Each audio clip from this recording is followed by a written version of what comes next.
Hey, what is up, everyone? Chris here with another video. I am at my local Best Buy. We're here checking out the LG G6, the brand new flagship from LG. So we can see here, definitely a very nice looking phone. I actually love the handling, how it feels in my hand, much better than the S8. It's much more blocky, thicker, and easier to hold on to than the S8 with its curved edges and things like that. It does have an 18:9 aspect ratio, and so if we go over some of the external portions of it, the weight is about 163 grams or so. And again, the front is a 5.7 inch 18:9 quad HD display with those curved edges. It is a flat front screen, so you're not going to have those nice edges like the S8. Up top we have the mic, headphone jack, and some antenna lines. Left hand side we have some volume up and volume down. On the bottom you have a mic, USB-C port, and your speaker. Over on the right hand side, nothing aside from your micro SD card and SIM card tray. So this does support expandable storage. Up front you have your earpiece sensors and the 5 megapixel front facing camera. You can see those curved edges. Very crisp display. It does definitely get bright. In the front it does have the Corning Gorilla Glass 5. On the back you have a glass panel.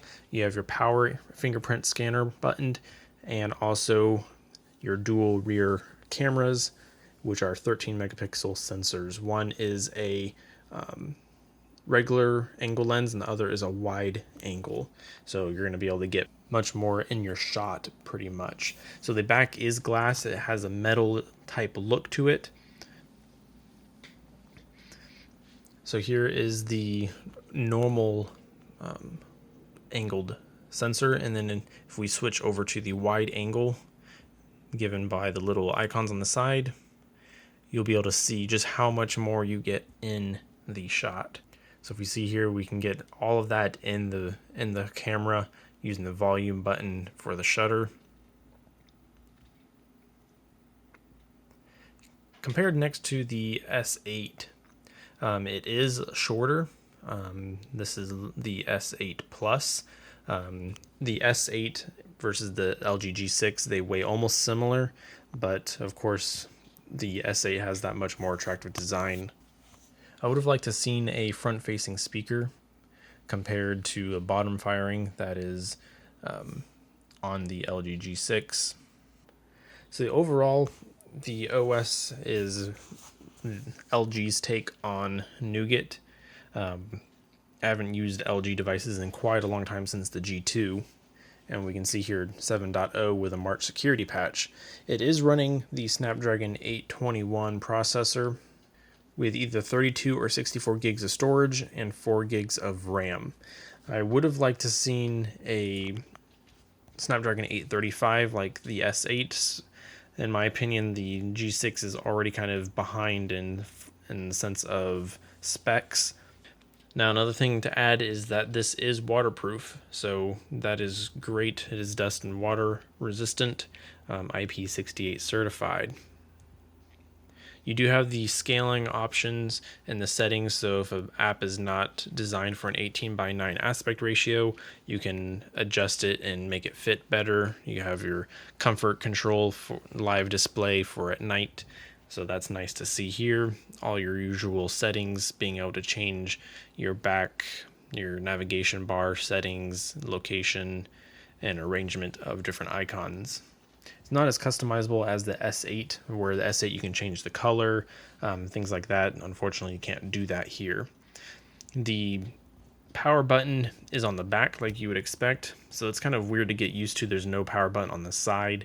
It is on the back, so you do have to press that. You have the knock-on double tap to wake, which most phones now have, but LG was the first pioneer of that feature.